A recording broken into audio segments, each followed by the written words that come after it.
Welcome to Dadvice, the podcast that explores the unique journey of fatherhood in today's ever-evolving society.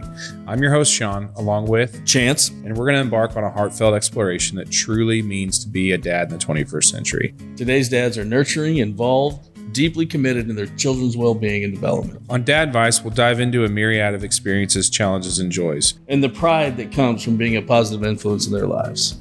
This podcast isn't just for dads, though. It's for anyone interested in understanding the modern-day family. So whether you're an expectant dad, a seasoned father, or simply curious about the evolving role of dads in society, join us on Dadvice. Together we'll learn, grow, redefine what it means to be a father in today's ever-changing world. Welcome back to Dadvice. Welcome back to Dadvice. No guest this week. No, man. Episode 4? Okay. 4. Right? Yeah. 4 episodes. No guest. Back to how it all started. Back to our roots. Just chopping it up. Can you say that yet? Back to our roots. It's back to our roots. I think so. So I wanted to wait to be on camera. We've had some interaction with Dadvice fans. Yeah. Or people we know. Yeah. So I'm ready to put a survey out. I want to start a new segment on our show. Okay. Called I Don't Get It. I don't get it. I don't get it. Okay. Do you have an example of a reason I don't get it for you? Yeah. What's it look like? Yeah. I've got left lane issues. I have left lane issues. I don't get it. Left lane is the lane if you got ticket money. If you don't have ticket money, don't get in that lane. Don't get in the just don't get in the lane. It's not your job to make sure I'm going the speed limit. No, that's on me. No. I've made peace with the fact that I may have to pay a lawyer. Okay, so you agree, far right lane. That's you, it. You don't really have anywhere to be at a certain time, right? Middle lane, you're around the speed limit, maybe 5 over.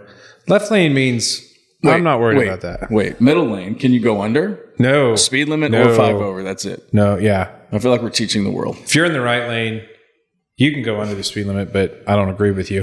If you're in the center lane and you're going under the speed limit, I don't agree with you at all. If you're in the left lane going under the speed limit, I kind of want to use my truck as a ramming device on you at that point. I just don't get it. No.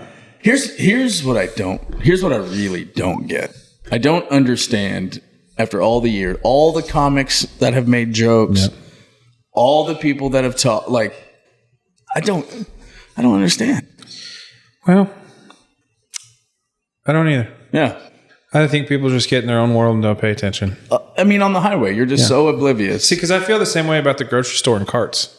Like, I want lanes in the grocery store. Same deal. If you're in the left lane going down the aisle, you're moving, you're grabbing, you're going. If you're in there for a Sunday stroll to look for what the ingredients are on Campbell's soup, you have already gotten in my way. That's amazing. I feel the same. I've been both. I have too. And I have to learn more patience. Yeah. For sure, but... Wait a minute. You think this is an us issue? I mean, most issues are everyone involved. Yeah. I'd like to say it's not me, but yeah, it's me. But, okay. I'm going to go on the record. Where are you going? I'm going to go on the record with my I don't get it. And I just want you to know that if you're in the left lane and I pass you and you're on your phone... Mm-hmm. I'm so mad at you.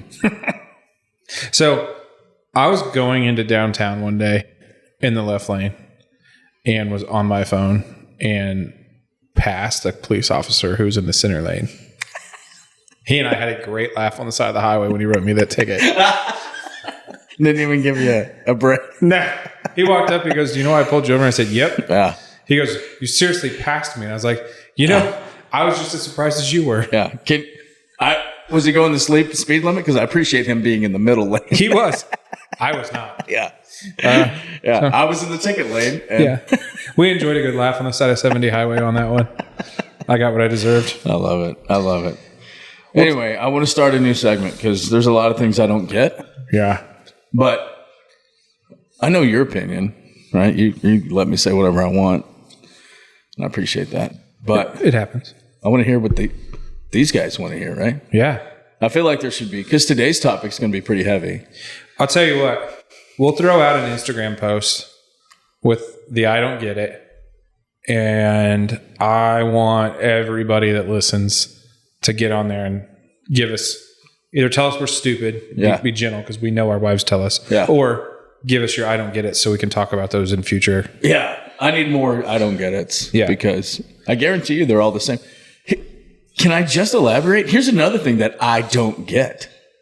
When you talk to people, they all feel the same way. So who actually is in the left lane? Because everybody feels the same way. See, I think we all feel the same way. But how often have you found yourself dazing off while driving and realize you're not going fast enough? It's happened. Don't tell me it hasn't. It's happened. It's happened. Because I'll call you a liar in front of everyone. Yeah, and I tend to stay in the left lane, so I would say I was in the left lane when that happened. Your own I don't get. How's that taste? I feel like I should apologize to the world. You should. If you were behind me when I was lollygagging. Yeah, I apologize. Yeah. I don't get it. I like that. Okay. Let's see what kind of feedback we get. And I'm excited. You guys gotta report back to us though. Yeah, it could be a thumbs up, thumb down. Yeah. Yeah. You got to. I don't get it. Well, tonight we're going to get into a topic about you. Yeah, man.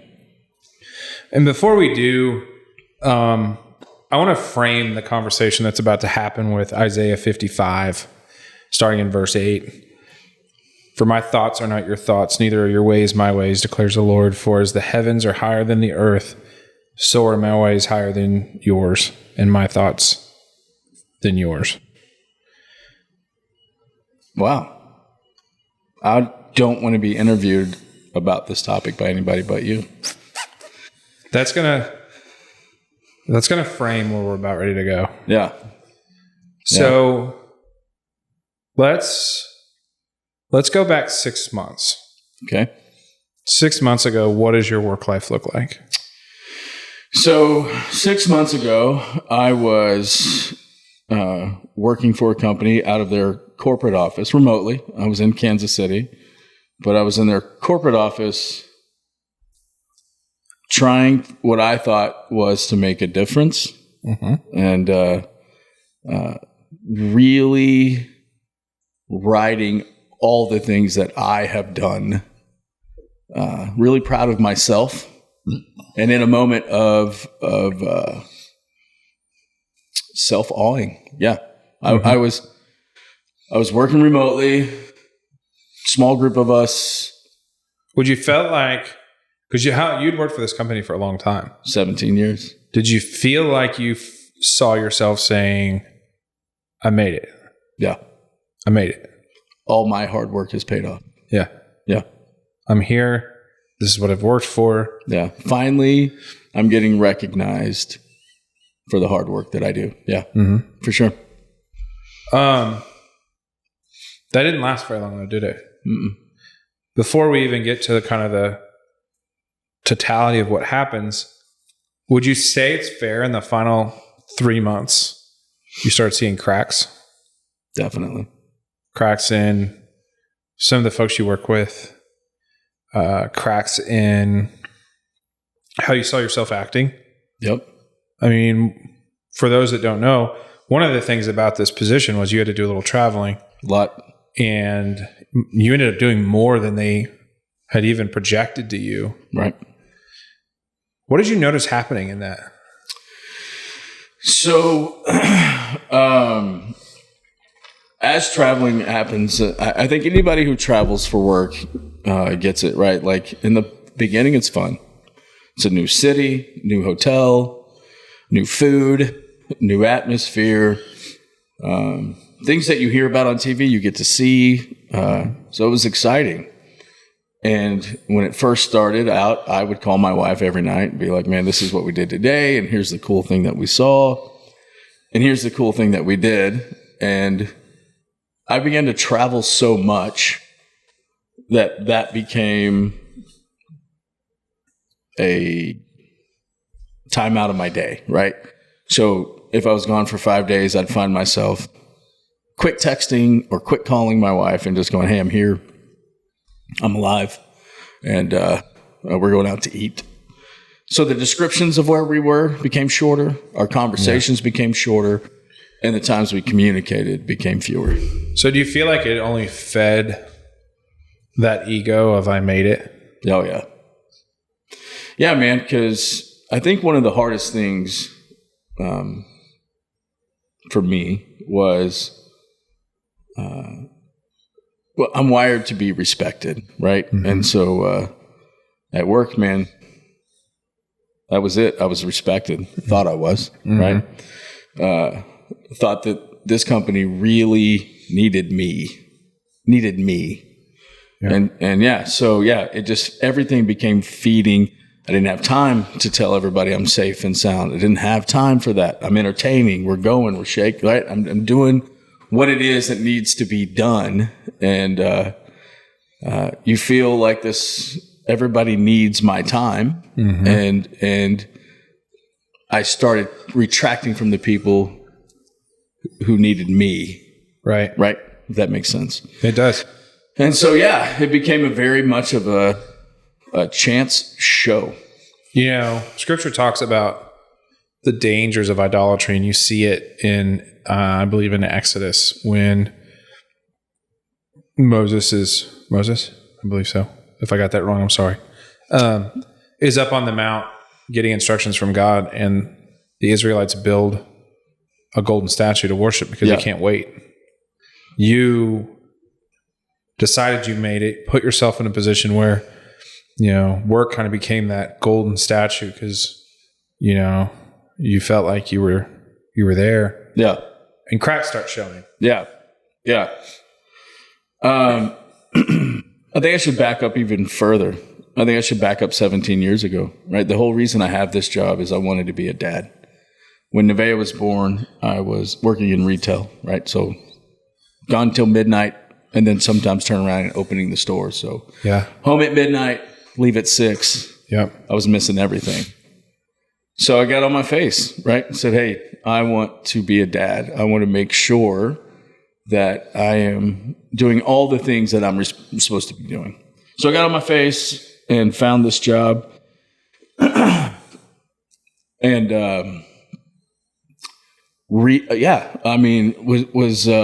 took a pay cut, a huge pay cut, but just knew this is what I was supposed to do. So this is an interesting thing, you know, how we can take something that is inherently good for us, like a career that's fulfilling, that, you know, provides for our family, is not at its core bad, but when we allow the slow fade of our own sin, it makes it tainted. Yeah. It makes it not as good. And the interesting thing to me is it's not like you had some unsightful sin where you did something horrible. It was just complacency. Right. In giving people, the most important people to you, the time that they deserve in your day for that role that they fulfill in your life. Yeah. Yeah. Yeah, that's it, right? Like, when I look back at it and go, I made all of these changes to take care of the people that I completely neglected when it became about me. Yeah. Yeah. Yeah. And I think, you know, that's the slow fade that leads to bigger sin down the road that you hear about, you know, that people have in life, which thankfully you didn't. Right. But that fade can lead to drinking, or to, you know, you hear stories of people stepping out on their spouse or these other things, which I want to be very clear to say that was not the case with you. No, I don't want to confuse anybody. I'm not sure I'd be sitting here today. No, if that was the I don't case. want to put any of that. I don't want even to people to think that that's where this is going, because it's not. No. Yeah.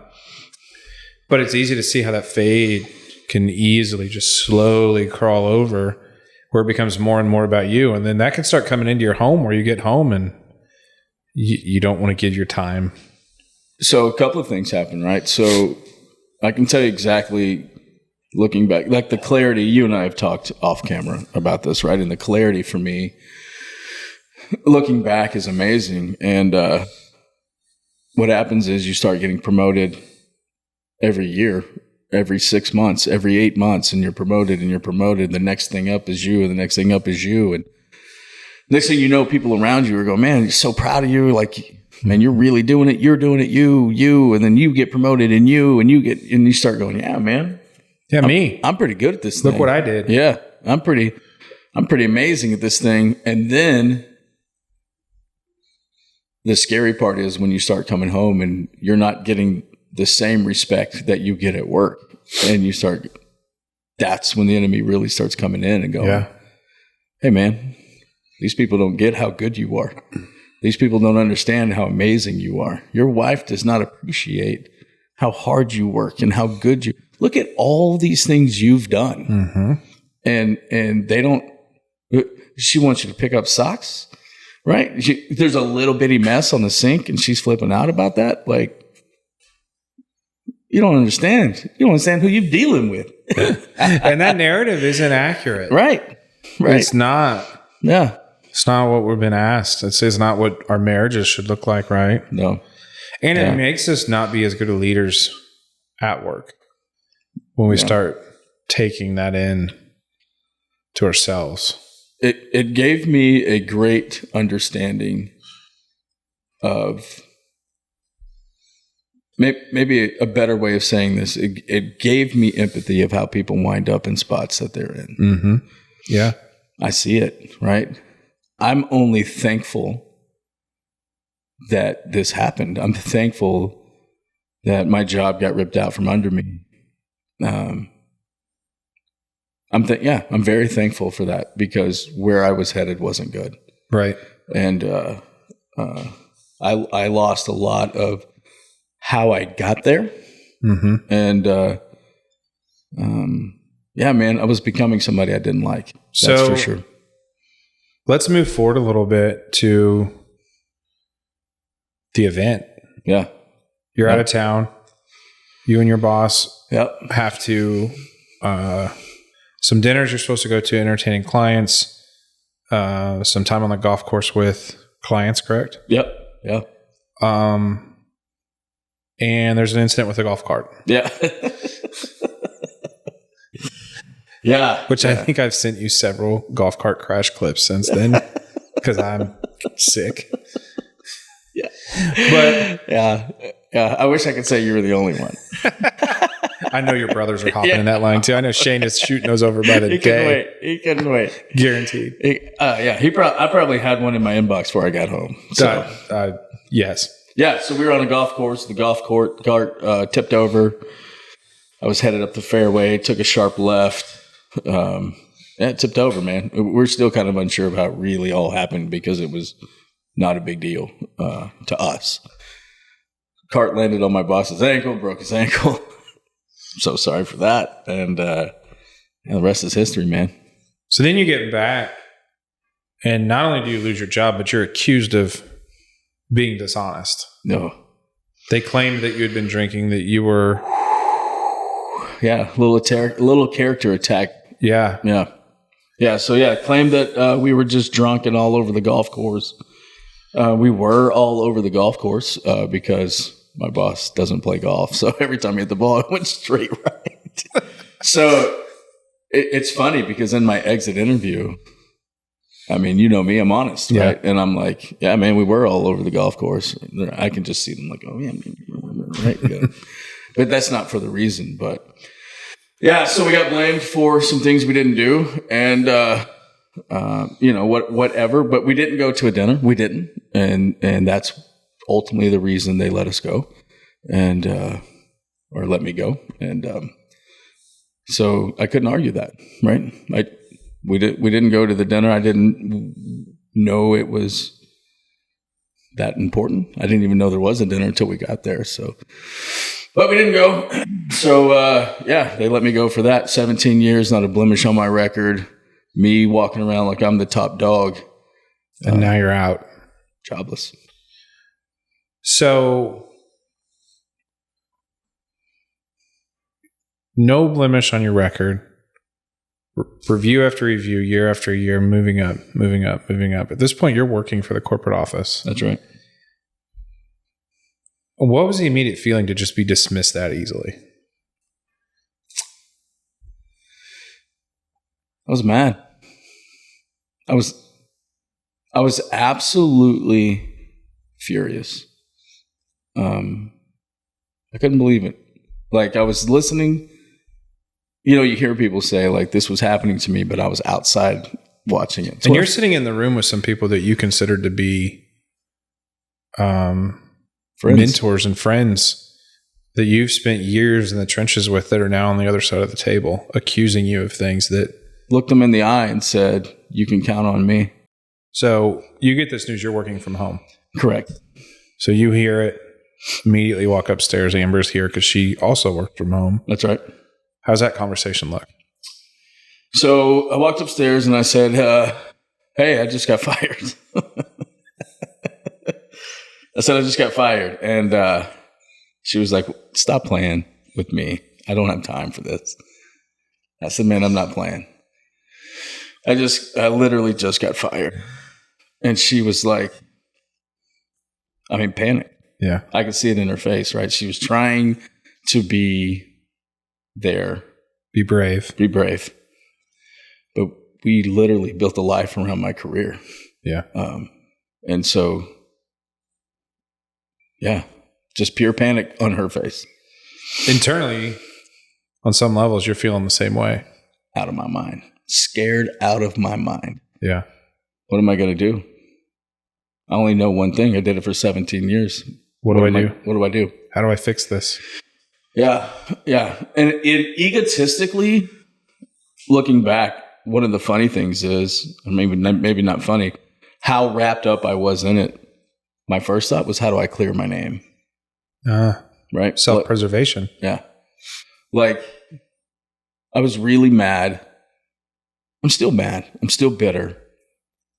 But instead of my first priority, should have hit my knees and prayed and said, "Hey, how do I get through this?" My first thought, really, if I'm being transparent, was I worked with all those people for 17 years, and I know they're about to throw me under the bus and saying I was drinking and doing all this, and I was drunk and out of my mind and playing around on a golf course, which what makes me the most mad is everybody knows how much I love golf, and I wouldn't treat the game that way. That made me mad. But anyway, yeah, my first thought was, how do I get to them first? Yeah. How do I tell my side first? And then you sat for a minute. You didn't pursue that really. I got mad. Self-preservation came in. Amber came out of her office, and we were in my living room, and I hit the ground. Just collapsed. Yeah. Getting emotional about it now, right? Like, I've never been so scared in my life, and realizing how many people I have counting on me. Can we pause for a second in that moment, though, and talk about something that is very beautiful about your and Amber's relationship? Is in that moment, did you guys argue, fight? Did she tell you to get up and stop being a wimp? What happened in that second? She waited. And then she sat with you. And then she just got down with me and was like, "Hey, man. Hey," I don't even know if she said anything. I think she put her arm on me and let me break. Mm-hmm. I feel shameful of saying rock bottom because it really wasn't that big of a deal. But to me, it was everything. Right. It was rock bottom. Well, think about how often in life we feel something and feel like it's that big.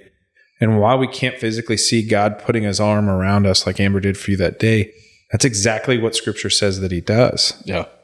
In that moment, he's there in it. Yeah. Just like your wife was for you, which is a beautiful testament to your marriage. Yeah. Thank you. She thanks you. So you have a moment there. You freak out a little bit. Yeah. You guys kind of sit through that. Where do you go next? So 100% that moment lasted 11 seconds. Maybe more than that, but it felt like 11 seconds. And right then is when my attitude changed because I could firmly hear God say, "Get up." Yeah. Get up. Well, and I want to talk about something before we get completely past this moment. I understand where you feel because I had that same moment in 2011 and lost a job. Yeah. And came home and remember feeling worthless. Like I want our listeners to understand, and some of you are going to sit here and go, I felt this, I get this. Those of you that haven't, I want you to really understand this feeling in that moment as a husband and a dad of what it is. I felt worthless. Yeah. I felt like I had failed my wife and children. Unbelievably. Like I had let them down. I remember the first thing I told my wife was, I'm so sorry. I'm so sorry. Yeah. I tried to fix this. I'm so sorry. I don't know what to do. Yeah. And the most beautiful thing that my wife ever said is, it's okay. I love you. And you don't have to carry this by yourself. Let me be strong for us. Yeah.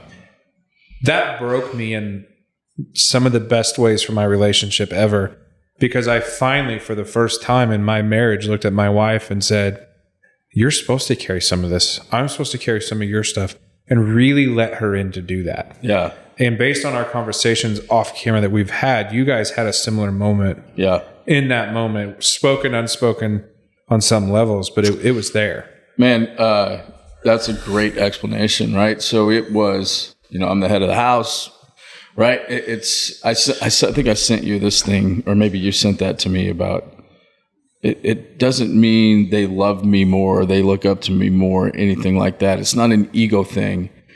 It's that video said, if there's one blanket left, I'm not using it. You're going to give it to them. If there's one meal, I'm not eating it, right? It's just, they look to me to say, hey, what are we doing, right? Like, where are we going? And for the first time in 25 years, I didn't have a clue. Mm-hmm. I didn't have a clue. That moment made me doubt who I am. Right. And made me feel like I did something wrong when I knew I didn't. Yeah. You know what I mean? Start questioning yourself. Right. What did I do? How did I get us Maybe here? I did. Maybe I don't know. Maybe I shouldn't have been there. Maybe I shouldn't have golfed. Maybe I should have been in a meeting. Maybe I should have stayed on the other side of the business where I had excelled for years. Come on, brother. That's my first thought, was like, I should have never left the field. And just started doubting every decision I ever made. So go to bed that night. The next day has to be interesting. I don't even think it was the next day. God had me reflecting on. So can I back up some more? Right. Up. So here's some of this stuff is funny. Now, I was going to miss a dance competition. Yep. On some of the travels that I had coming up, which you've never had missed. Not one. You're very supportive for all of your children's events, and you want them to see dad supporting what they're doing. That's right. Even if it's dance, I don't know what I'm cheering. I'm here, man. But you know what it means when she looks out and sees your face smiling back at her and supporting her. Yeah. Yeah. Plus, I get to be loud and embarrass her every now and again, so that's fun. That's a very good benefit. That's fun. So yeah, and so I got on my face and I was like, God, I don't want to miss. I find a way, right? And this is before the trip. Before the trip. That culminated you being fired. Yeah. Yeah. I talk to God when I travel a lot, right? I talk to God in my truck a lot, on a plane a lot when I was traveling all the time. And yeah, man, that was one of my main things was, hey, God, when I get back, we got to work this thing out, because my next trip, I'm going to miss dance. So I would appreciate some ideas of, And I've said for a long time, he has a weird sense of humor. Yeah. Because that's one of those deals where you're like, wait, man, this is not what I asked for. Yeah, so it was really that night that God put on my heart, man, who are you really becoming? Mm-hmm. The night you're praying, trying to figure out what do I do? Yeah. Right. I've got nothing left to do but fall at God's feet and go, I don't know what to do.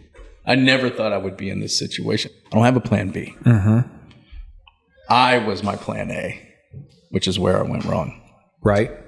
And so hit my foot, or he started putting stuff on my heart about maybe the guy I was becoming, maybe the things I was not holding dear that I should have held, and really put on my heart, dude, I'm nowhere in the picture, man. You're not even concerned about me. You're not. Yeah. Your shots at me, or your conversations with me, are hit budget, hit plan, hit this, hit that. Help me with this. Help me land this customer. He looked you square in the eyes and said, "You have a pride problem. You got one. You have a you problem. You got a you problem. This is not a me problem. It's a you problem. It's a you problem. You daggum right. You daggum right." So next day, you get up, feel a little lost. Like, I don't know what to do with myself. Yeah. You're going to, everybody's going to take a chuckle at this. I went and played golf. Oh boy. Yeah. That's my spot. That's my place, right? Like, that's what made me the most mad about this whole thing. Golf's my place. Yep. That's my spot that I say, God, what's That's next? the thing you do for yourself. Come on. That's your stress relief. That's your hobby. That's your thing. So very quickly, God said, "Hey, you're going to be okay. You're going to be okay." Amber said something to me that she doesn't even understand. That was a breakthrough for me. And she looked at me and she goes, "Would you have ever left if this didn't happen? Would you have ever left?" Nope. I'd have continued down. Who knows where? Right. But I would have continued down because I wouldn't have left, because I didn't have a plan B. Right. And so I go play some golf. I get tons of clarity, right? You're going to be okay. Everything's going to be fine. And so now I'm starting to reset and go, okay, God, from now on, right? Like, be in the middle of this. Like, I understand where I went so far left that I want to be right. And so, I got off the golf course and, I called my pastor. There you go. Right. And so, I'm in my truck. I'm just sitting in my truck, and I called him and I said, "Hey, I need you to know that I just lost my job." And he laughed. And I said, "I don't know where you went to seminary at, but I don't think that's the reaction." And I got to tell you, I'm going to give a shout out. I'm not trying to take you from your church home, but if you don't have a church home, New Life Church in Oak Grove, it's been the best place in the world for us. Todd Blansett, pastor there, one of the pastors there. Mm-hmm. Probably one of the most amazing men for me to make it real. There you go. To make God real and make life real, right? He laughed. And I'm like, "What are you doing?" Right? There's a part of me that's like, "What are you laughing?" He's like, "You'll be fine." And he's right. Right. God's been telling me the whole time, I'll be fine. And so there's Todd. Telling you the same thing. Dude, you're going to be fine, right? Yeah. And we had a conversation, and it was great. And he turned me on to some people to kind of help me navigate through this whole thing. And but that's really, that moment was kind of the moment for me where I'm like, okay. Came home, told Amber, I said, "Hey, we're going to be fine." Right. Todd said so. So the cool thing about this whole story is, like, we haven't even gotten to the best part. Like, the things that happen over the next 3 months, dude, the time spent, and we're getting ready to dig into all this, but God's movement in your life is just teeing off. Bro. By the way, I just threw in some golf for you. Appreciate that. It's just teeing off. He came so alive to me in a real way. Yeah. And literally gave me Cliff Note versions of my past 2 years, 3 years of living. Yeah. And said, "Hey, man." So my big joke is, I always say, "God, you don't have to tell me. Just give me Post-it notes on dates so I know not to worry till that date goes and passes." Till it comes. So it was one of those moments where he was like, "This happened. there's some things that happened in my prior life, my prior 2 years, that allowed me to take 4 months off. Yeah. And I needed every day of it. And I said, the moment when I got back that second day, I told Amber, I said, I don't want to work. I don't want to work till August 1st. I want to work on me, and I don't want to. We are going to be fine. I'm telling you, God is in control of this. Yeah. And I don't want to work till August 1st. So, Amber's at the studio that night or the night after all this happens, and several of us are walking outside, and I hadn't really noticed that Amber looked labored that evening, but nobody knew yet. No. And she was really worried about potentially outing you or your story sounding bad. And I didn't mean to do it, but I accidentally kind of backed her in a corner where she had to tell me because there was no wiggle. And I felt bad for her, but she looked a little relieved being able to say it out loud. But you could see, like, once she said it, I could see the stress in her face, just the bigness. Yeah. Yeah. Nobody wants to say you got fired. Nobody wants to say that. And so the fact that she didn't want to be, especially you, right? She didn't want to be the one to tell you. She wanted that to be me. Right. And because she felt like I was ashamed of it. Right. Which I was, maybe I was in the first couple of days, hours, 72 hours. But now that I know what it is, it was coming. Right. You're not going to stop it. And the beauty of what came was in all reality, it was God intervening in your life to say, I have something bigger for you. My plans for you are this, and you're currently not following them in the place you're at. So I'm gonna help you. Yeah. Not by forcing my plan on you, but by removing the distraction that is holding holding your you attention from the plans that I have for you. How I want you to live your life with me. I'm going to take this out of the way. Yeah. Which is the thing that I don't think a lot of people want to talk about when you talk about walking with God. There's nothing in Scripture that tells us that because you've chosen to walk with Him, that life's going to be easy. There's nothing about this world that is ever going to be completely easy. Scripture tells you the exact opposite of that. Because you follow me, it will be harder. But the way He works, the reason we started in Isaiah, the way He works is bigger than our ways. His ways are bigger than our ways. Yeah. We would never consciously go, the way to make this better is to pull this from you, drop you to your knees, and make you feel less than. That's right. I heard a sermon a while back where a pastor was talking about how he likes to get in the dirt with us. And that's when you're in the dirt. You're raw and you're broken down and you're in the dirt. And He meets us there. Grabbing for anything. Yeah. So the beauty of it is you had the relationship. I love that you called your pastor. You had the relationship with God to go, I need to reach out to someone who can give me wisdom. Right.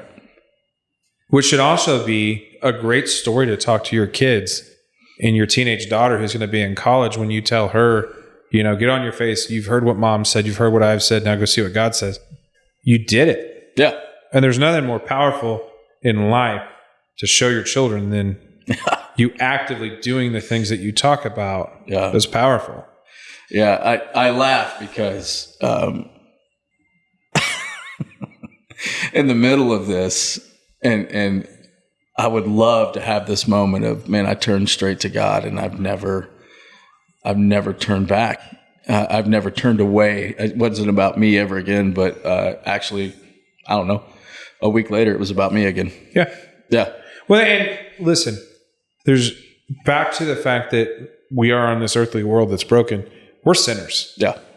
And as much as American Christians, we want to walk into church on Sunday morning, put together, kids in order, everyone acting right, like there's nothing wrong in our lives. Right. It's a lie. Right. And it's destructive to pulling people to Christ when we act that way because it's not real, because we look fake. Right. And that doesn't pull people in. But what does look real, what does pull people in, is when you go, you know what? I'm a sinner. Yeah. I'm dirty. Yeah. And I'm not perfect. And He taught me this hard lesson. And guess what? I'm going to be learning this lesson over and over again. Yeah. Yeah. That's exactly. I mean, so the job search started, right? Like I sat down in front of this computer and said, I don't want to do this line of work anymore. Right. They've hurt me so much that I don't want to do it. You lose your job. Yeah. Fall on your face, fall apart. Yeah. Decide, I'm not going to hurry back. No. And start looking for something, frankly, completely different. Completely different. Yeah, what happened made me doubt myself so much I didn't even want to be in it. Mm-hmm. I just was like, man, let's just start over, right? And so I searched for a month. I don't know, man. That month, like I said, I didn't want to work till August. And so I don't know if I was hard at it, right? Second month came along, and I'm like, I probably should start showing some feelers out there. Mm-hmm. Third month came along, and I'm like, I'm bored. I'm bored, and I need to go back to work. So how come I can't be the CEO of Uber, right? Why aren't these people going, yeah, man, you're absolutely going to do it. And so I start drifting back and going, all right, let me just get back into my line of work, right? Mm-hmm. I've made some friends and colleagues along the way with competitors and vendors. This will be pretty easy. Put some feelers out there, man. Nothing was happening. And I got petrified again. Mm-hmm. And so here's what I didn't do. I didn't sit in front of that computer and say, okay, God, find it, right? Let's do this together. What is it going to be? Where are you going to be at that I don't let that happen to me again, right? And so whatever, I'm with you. And so you put out a handful of resumes, even have some interviews scheduled and get ghosted. And then one possibility, you get, I don't even want to call it traction, you get some response. Right. And this eventually ends up being the job that you get and are now actively doing. But even the process of how that job completely came together took 6 weeks, 4 to 6 weeks. Yeah. So God, literally in the midst of this, is still saying, it ain't about you, dude. It's not about you. This is on my timing. Yeah. I'm not done with what I want you to gather out of this quite yet.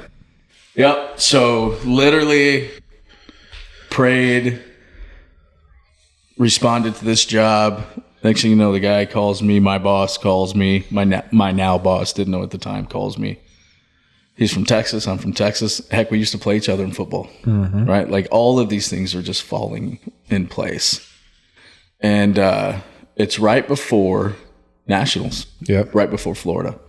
And he's hinting around that it's probably going to be me, you know, when you get to that part where you're like, hey, you know, we're just going to figure some things out. Yeah. And so right about the time we're getting ready to leave is right about when I was supposed to know.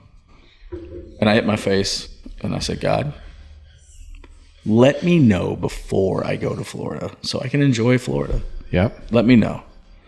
How'd that work out? It didn't. It didn't. It's amazing, really. Like, I can't learn this lesson yet. Like, I can't just trust. Like, I've learned this lesson 9 times over this whole thing. Right. And so we're going up, and I'm disappointed. Right? Not outwardly. Just inwardly, I can't stop thinking about it. And we start heading home, and I get the call. And it says, hey, man, welcome aboard. And I'm like, all right, God. Like, that's God's way of saying, dude, if you would just chill, I got you. And in this job taking 4 or 5 weeks to solidify, it allowed you to take the entire summer with your kids. You had days during the week where you and Amber got to spend some, I'm going to say, necessary one-on-one time together because of the amount of traveling you had to do. Yeah. And you really got to reset yourself. Yeah, man. And get your house in order in some ways. Mentally, house. Your house. Yeah. Your path with God, how you felt about him. Yeah. And how I felt about me. Yeah. Yeah.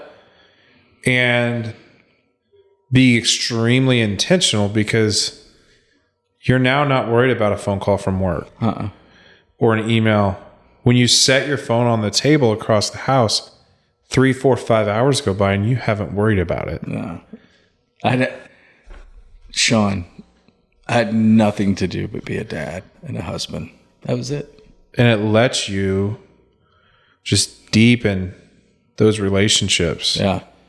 So you could have taken this situation and lashed out at them, gone and been destructive with yourself, blamed everybody else. And while it's frustrating, and there's some people that didn't do this right on the other end, you were able to be introspective enough to go to God and really let this be a summer that you're going to look back on one day and be extremely thankful for. Yeah, absolutely. Like, I will never get that summer back, right? Like and when people usually say that, it's with regret, and mine is not with regret. It's with joy. Full of joy. And it was a crazy time for me I just heard God the whole time, just the whole time going, hey, okay. Todd Blancett just in my ear the whole time. You're going to be okay. Right. And just that giggle right there was like, hey man, relax. And so we talked quite a bit through the summer. Yeah. I didn't have anything else to do. Here's the best part, man. Looking back, so we're driving back from Florida, and I have the audacity to say, man, I got that job. I just wish it would have happened the day before we drove up here. And Em goes, yeah, well, whatever, right? She knows by now God's in control of this whole thing. And she goes, when do you start? And I said, Monday, July the 31st. And so she goes, well, here's what I've learned. If you ask God and you truly are seeking God, like I was when I didn't want to miss her dance competition, that was a true closet, God, I need you here. And I know she would have been understanding, and I get it, but for me, I needed to be there. He'll move mountains. Right. Rather, you just got to be careful of the mountain you're moving. Well, here's the thing. It falls under that. Be careful what you're asking for. You might just get it. But the beauty of you might just get it is what you saw as him moving this little mountain for you to be at your daughter's competition was really him realigning you with him. That's right. Yeah, it was. I feel bad that I trusted him to make this dance competition happen, but didn't trust him when I got fired. Mm-hmm. I think I've apologized to him 1,000,001 times. That is the beauty of the character and the grace that God gives us. Come on. The beauty is there's nothing about your reaction that surprised him. Yeah. He knew how you were going to react. Yeah. He also knew how you were going to come back around to him. Yeah. That's the part that I would like the Post-it notes on. Yeah. So at the end of this thing, August 1st, which is when I wanted to work, was day 2 for me. Yeah. And this company is amazing. And I feel home. Yeah. I feel home. I feel like this is where I'm supposed to be. It's Sunday nights. I'm not sitting here going, I got to go to work. Yep. I get to go to work, and I understand that I have a newfound respect for that. When you're off for 4 months, you are kind of still excited to go to work. And now my prayer is, don't let me forget this. Don't let me forget this. When good things are happening, let's give the glory to where it's supposed to be, and don't let me forget this moment. When I think the challenge to us in our overly extremely privileged lives are, how do I stay in that place of thankfulness and understanding of God's sovereignty and grace when it's going well. Yeah. Not just when it's bad, but when it's going well. How do I stay there and go, hey, I know this is you doing this. This is not me. Yeah. You're putting the things in path for me, and thank you. Yeah. Yeah, that was that's the big lesson, right? And it didn't happen. If I look back at it now and realize it didn't happen fast. Over 17 years. It took 17 years to make it all about me. And like I said, I now have this empathy for people who, when you get divorced at 20 years and you're like, well, I mean, you got it kicked in the rear. Why are you doing it now? Right. Mm-hmm. Now I get it. Right. Slowly, but surely, the enemy starts coming in and just takes your eyes off this, takes your eyes off that. And hey man, you're pretty good at this. And look what you did. Yeah. Yeah. You don't really need anybody. Right. Okay. Well, your team's weak. It's you that's leading them. Yeah. Right. And so, it's just little things over the course of the time. And I got to tell you, I want to get this off my chest. A couple of things. I sat in a lot of anger because one of the things said to me, because I said, you know me, right? I'm on the phone and I'm like, you know me. And what was repeated back to, or what was said back to me was, I do know you. I promoted you. And that made me mad. Mm-hmm. It made me mad in a selfish way though, right? Because I'm sitting here going, you didn't promote me.